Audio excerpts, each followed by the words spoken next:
বন্ধুরা আজকে একটা সাবস্ক্রাইবার আমাকে এমন চ্যালেঞ্জ দিয়েছে যেটা আমি আগে কখনো করিনি। চ্যালেঞ্জটা হলো এই যে পুরো একটা দিন শুধু এই ছাদের উপর আমাকে থাকতে হবে। আমি ভাবলাম যে চলো তাহলে চ্যালেঞ্জটাকে অ্যাকসেপ্ট করেই ফেলি আমি। তারপর আমি 10টায় চ্যালেঞ্জটা স্টার্ট করলাম।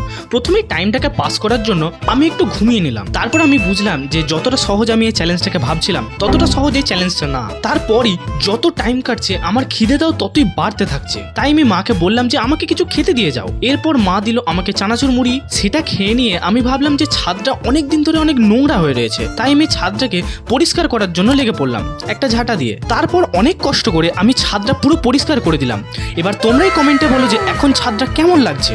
তারপর দুপুরবেলা এই গাছগুলোকে একটু জল দিলাম আমি। বাই দ্য ওয়ে, তোমাদের বাড়িতে কি কি গাছ লাগানো রয়েছে সেটা অবশ্যই কমেন্ট বক্সে কমেন্ট করো। তারপর আবার ঘুমিয়ে পড়লাম। দিয়ে ঘুম থেকে উঠে দেখি সন্ধ্যা হয়ে গেছে। আর এখানেই আমার এই চ্যালেঞ্জটা আজকে শেষ করলাম। দেখা হচ্ছে পরের ভ্লগে, ততক্ষণের জন্য টাটা বন্ধুগণ।